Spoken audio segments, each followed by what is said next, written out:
Thank you for tuning in to the Life of KG podcast. We are all about helping you guys in the beauty industry. Whether you're starting out in this industry or been in the business for years, we want to motivate you, educate you, and support you to grow. Enjoy the show.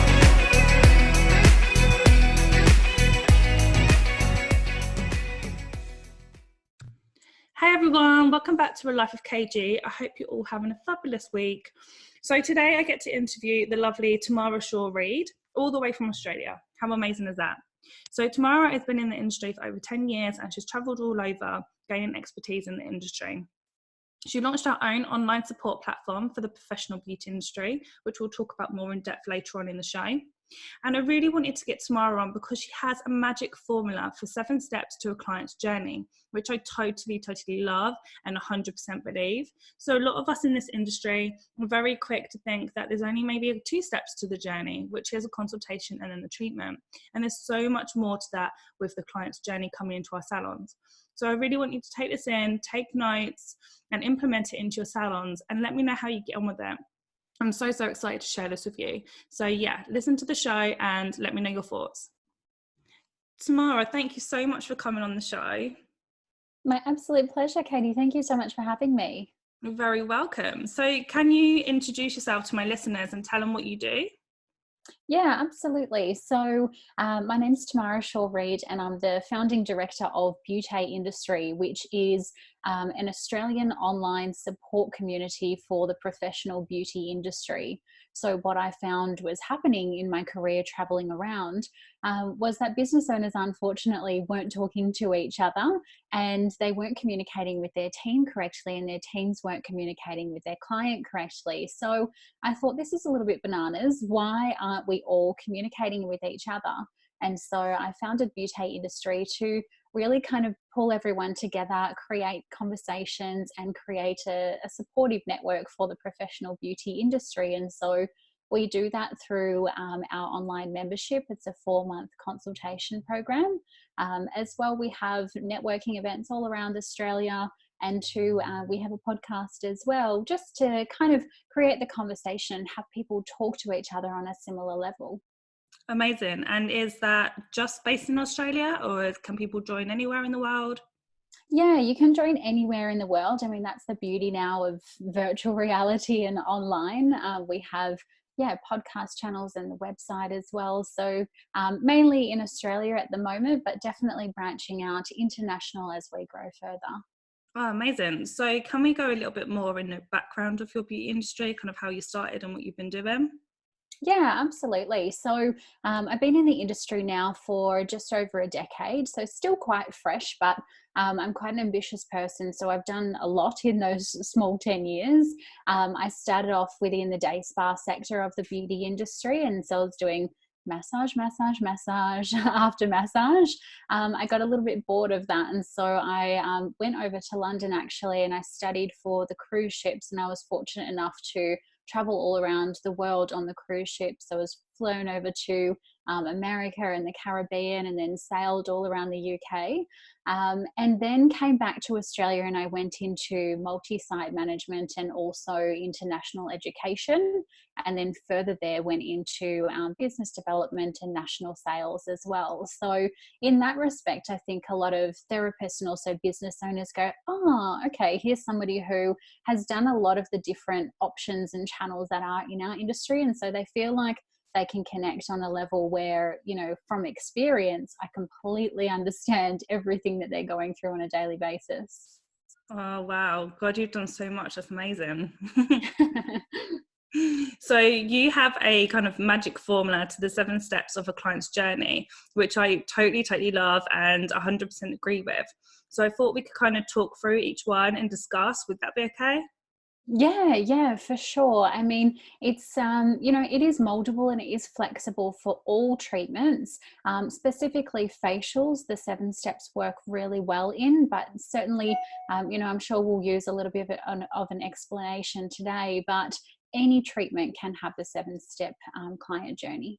Yeah, and I'm really excited to share this with our listeners because I think a lot of people just automatically think it's consultation and then treatment, and don't really think about the rest.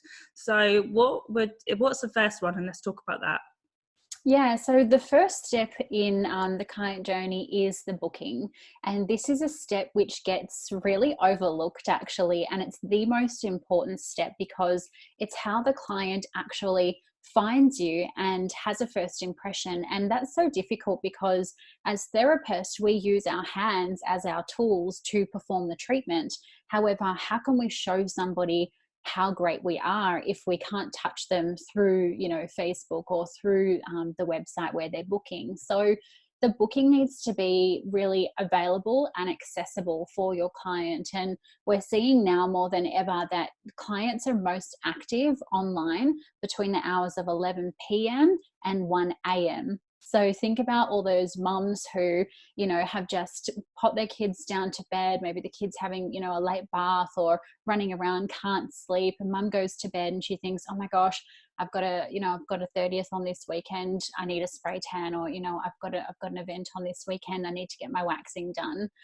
Or even the busy person who, is running around doing things all day for their company, for their business, and then gets into bed at night and goes, right, what do I have coming up this weekend? What kind of services do I need? So the online booking system these days just needs to be really easy, really simple, and it is the billboard or the face of your business before we do absolutely anything else.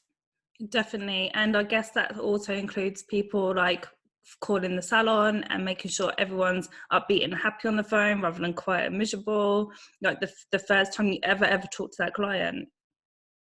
Yeah, that's exactly right. Sometimes, we forget as therapist or receptionist on the phone that this is our 50th call we've made, but that's the first time that the client has actually interacted with you. So being bubbly, trying to give them two close options. So would you like a Thursday or a Friday morning or an afternoon, and just trying to fit them in as best as possible. And what is that demeanor that you're giving off to really wow your client from the very first experience that they have with your business? Yeah, definitely. And I know from me as a customer point of view, I know I've gone to try and book appointments and it's been difficult, or I have gone to call a salon before and I'm thinking, oh, I don't know if I want to go there because of the first conversation I've had with them. So I definitely agree with that first step. And what is the second? Yeah, so the second step is actually the meet and greet. So let's say the client has made a booking online or via phone, via person, whatever that may be. They're in your space. What is that very first interaction? Again, we are so caught up in our own 4 treatment room walls. We're running around like crazy little cats all over the salon or the clinic. And we see a client, we just pop up, acknowledge them, say, yep, love, take a seat. We'll come to you in a moment. But that fleeting moment, your client's already made an impression. And if you're saying, oh, we're so busy, I'm sorry, it's almost like, well, perhaps you're too busy to see me. Or if you're so busy, then what is my experience going to be like today? So the meet and greet needs to be, acknowledging the client as soon as they walk in, even if you're busy, stopping what you're doing, having a big smile, warm, open body language, introducing yourself by name, and then directing them into the lounge or the area where they wait. And even better, if you're a receptionist or if you're on reception at that time, you letting the client know, hey, Jody, Mary's arrived. She's in a blue sweatshirt. When you're ready, if you would like to go over to her. That way, then the therapist actually knows, or I guess you guys call them estheticians, then they know, okay, I'm going over to Mary and I know who Mary is, rather than just wandering into the kind of lounge area and calling out Mary, like a little lost puppy. So all of this does matter and really does create a 5-star experience for the client. Definitely. And I guess a lot of salons now don't actually get to have the privilege of having a receptionist. So they find this part quite difficult. And I think it's just about them remembering this step, and it really does make a difference to the client. Yeah, absolutely. And you have to remember as well, sometimes clients have never been in our space. They've never been in the beauty or the day spa world. And so this might be quite intimidating for them, you know. And sometimes we as therapists, we sit behind the reception desk and we look like little meerkats popping up from behind the desk Mhm. when your client walks in. And so it is nice to take the time to come around from behind the desk and really to nurture your client from that very first touch point. Yeah, definitely. And what about the third step? Yeah, so this is actually once we've met and greet the client, we know their name, we've had maybe that little icebreaker on the way from the client waiting or lounge room into the treatment room. You know, how's your day? Is this the first time you've been here? So that you can really create that rapport with your client. And so the third step is now the consultation, which is my favorite part. In Australia, and I can't speak for elsewhere, but we don't do great consultations. We tend to ask a lot of questions that are closed questions. So a typical example of that would be, okay, Mary, so you're using a creamy or a foamy cleanser? Yep, great. And how many times a week are you exfoliating? Okay, and is that a granular or like an enzymatic exfoliant? And we're not actually really letting the client answer that question. We're not engaging with them in a conversation, you know. That's just me asking questions. And if I as a client have came in 15 minutes out of my day to actually complete that consultation form and I filled that out, then we need to actually be listening to our client and actively listening and truly engaging in that conversation. So I love to ask open-ended questions here, and I use the acronym TED. So questions that begin with tell me, explain for me, or describe for me. So if you were asking a client about their cleansing routine, so tell me what your cleansing routine looks like of a morning or of an evening. Or can you just describe for me what the texture is of that cleanser that you're using? Or perhaps even, can you just describe for me what your skin feels like post cleanse? Now, all of these questions are going to be much more engaging for your client and they're going to give you a lot of answers. So what we're actually doing at the moment is we're just really superficially skimming through the consultation card. We're thinking that we know everything already because we can see she's drinking 3 coffees, having a few cheeky wines on the weekend, she's having 10,000 microdermabrasions, and she's using a granular exfoliant. And we go, oh, okay, I've already got all the ideas here. So I'm just going to tell her prior to doing the treatment. And the client goes, hang on, we haven't really built a rapport. We don't have this great connection. I don't really know you. And now you're already trying to sell me product. And that's when we as beauty therapists or estheticians come off like we're salespeople. And that's where we kind of lose our values or our ethics. So opening up the conversation a little bit further in the consultation is a much easier way. Definitely. And I agree with you. As here in the UK, we are not everyone, but we're not amazing when it comes to consultation. And I think it's a bit that's skipped that could be looked into a lot deeper. So that's really good. And what about the fourth step?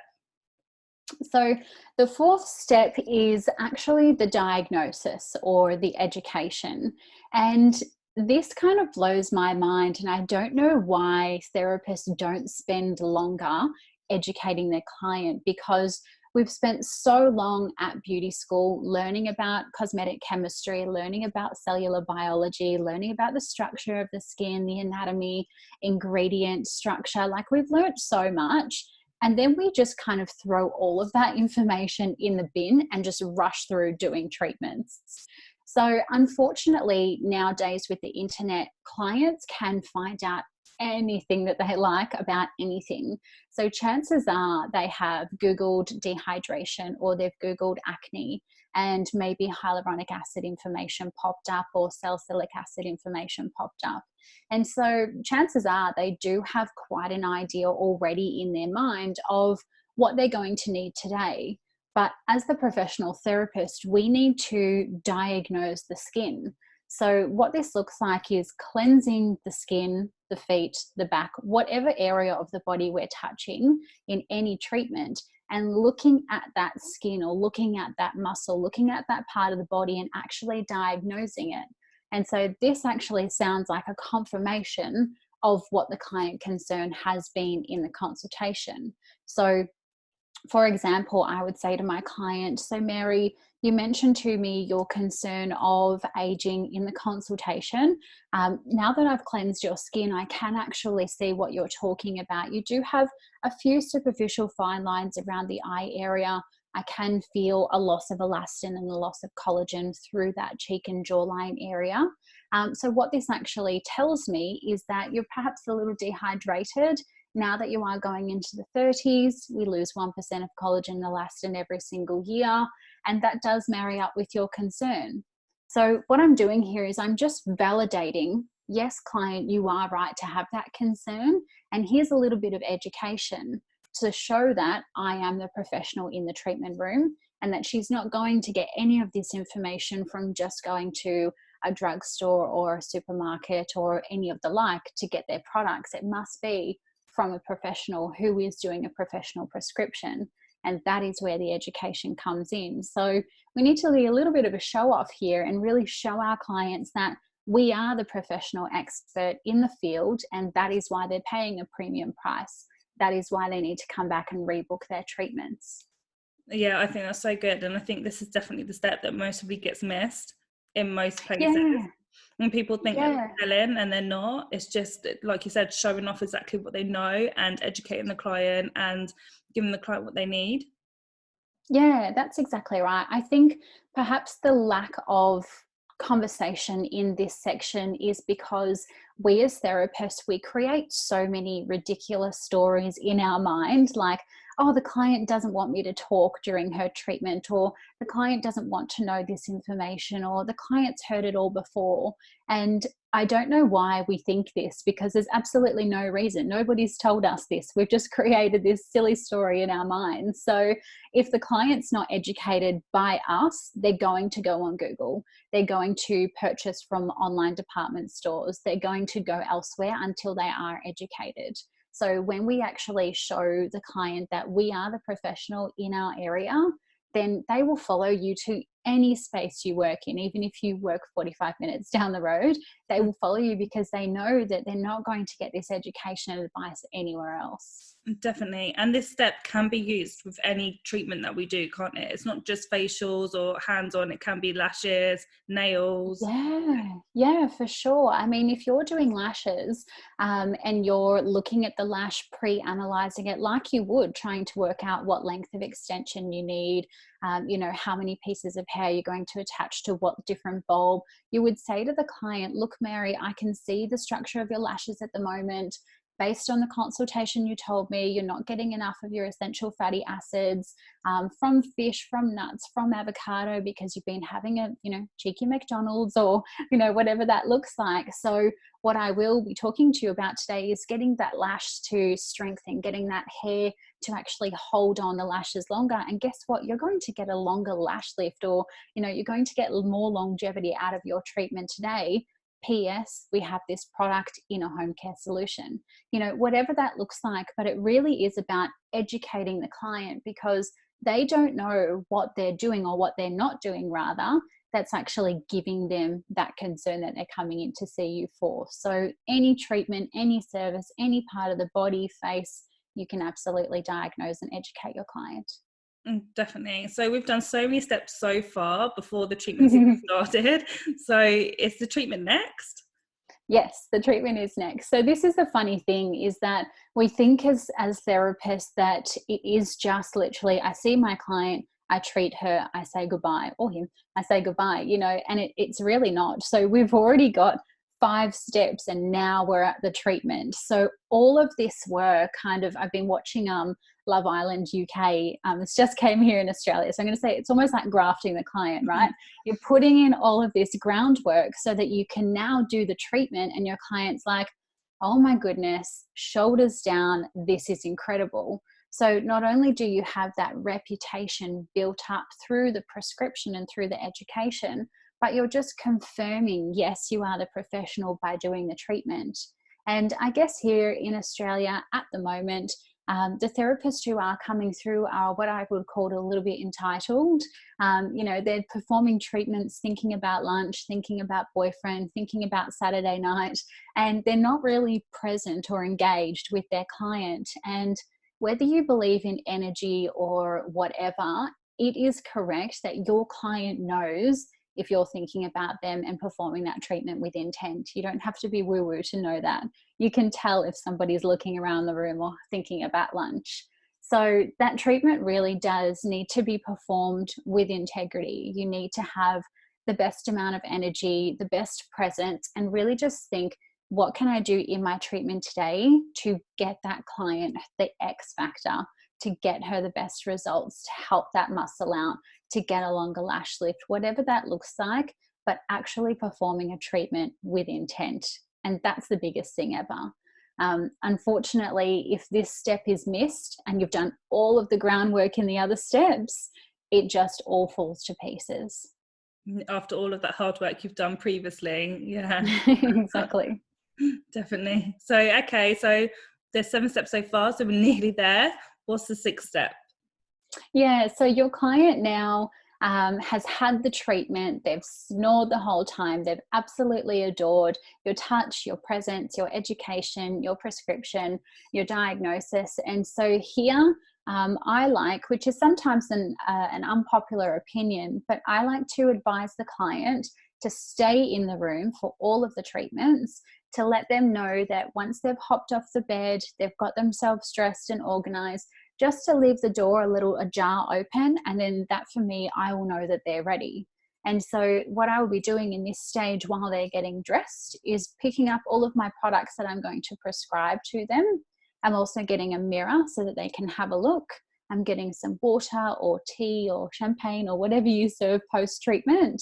And I'm also writing out their prescription, and that also includes their future bookings as well. So when I return into the treatment room, the reason why I'm saying to the client, stay in the treatment room, is because if you meet them out in the lounge or the retail or the waiting area, their mind is gone. You know, they're picking up their phone, they've got text messages, they've got Facebook Messenger going off, they're looking at emails, getting their parking ticket out, grabbing their keys, grabbing their purse, and their mind is now no longer focused on the treatment that you've just done. They're basically checked out mentally. So if they actually stay in the treatment room, they feel like the treatment is still going.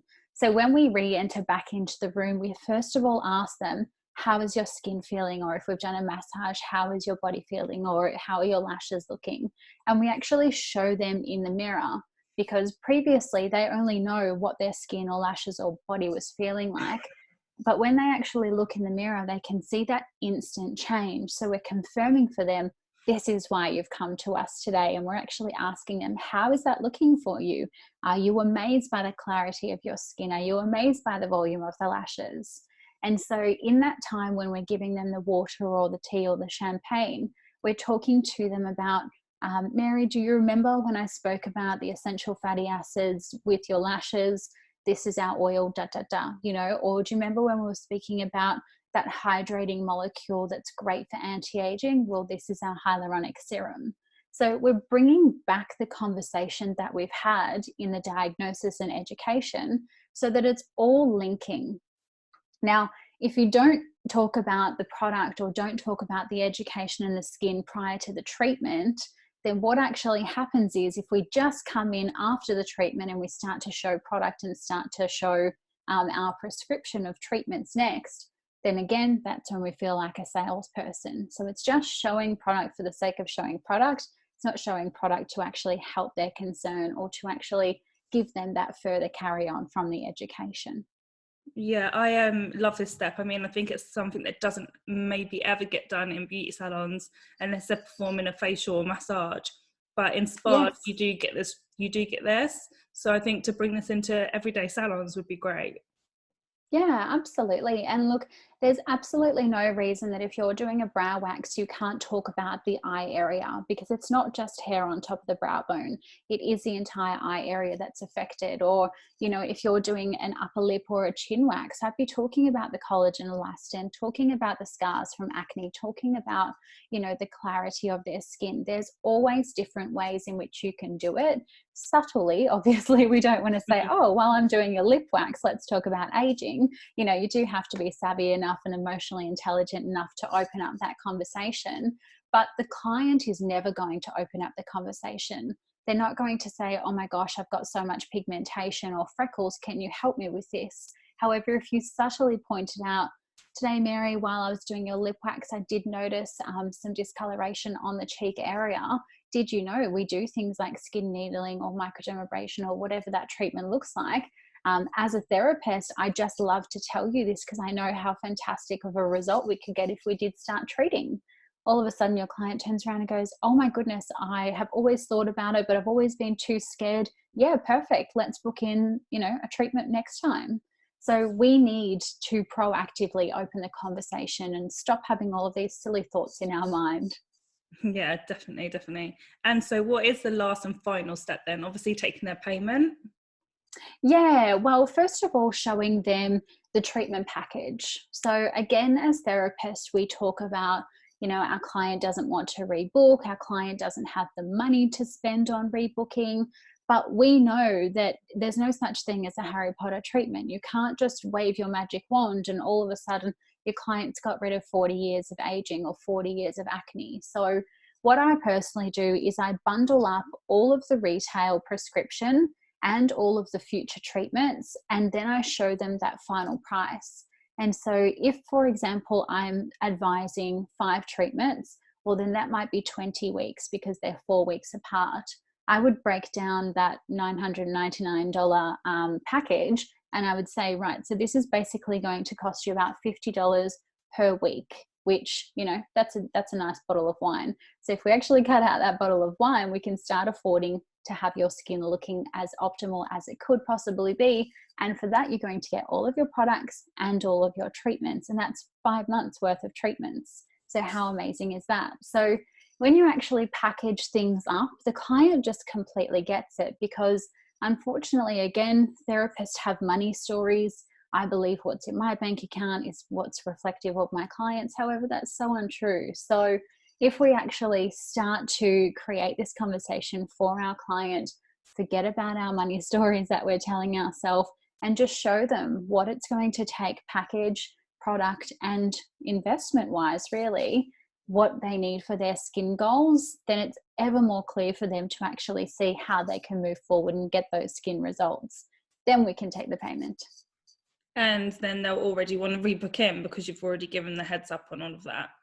Yeah, that's exactly right. And look, I mean, in Australia, there's so many therapists who say, I'd love more hours, I'd love to come off casual and be full-time or be part-time. In reality, you are your own column. You have got to rebook your clients. It's your little business in that treatment room. So if you want more hours, absolutely no problem. But you've got to rebook your clients. You've got to sell yourself, because the business can't just give you more hours, which is sometimes a harsh reality to have, but it's absolutely true. Yeah, definitely. I agree. So thank you so much for that. I think it's going to help so many of our listeners. I was just so excited to get you on the show. Oh, thank you so much. It's always so nice chatting with others and just sharing your knowledge. And I think, no matter if you've been in the industry 2 days or 2 years or 200 years, whatever that looks like, you can always go back and reflect on your services and improve and just constantly learn and grow and develop. So thank you so much for letting me share. You're welcome. So can you just give us, before you shoot off, your handles so people can follow you and get in touch, but also how we can check out your online platform for those that are interested in that? Yeah, absolutely. So the company is called Beaute Industrie. So it's like the words beauty industry, just with an E on the end of beauty, and then an IE instead of the Y on the end of industry. So it's www.beauteindustry.com, and you can have a look at all of the memberships online there.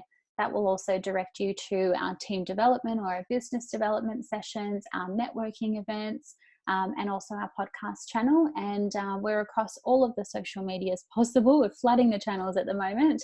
And that's again at Beaute Industrie or myself at Tamara Shaw-Reid. I love that. Thank you so much, Tamara. I really appreciate it. My absolute pleasure. Thank you so much for having me, Katie.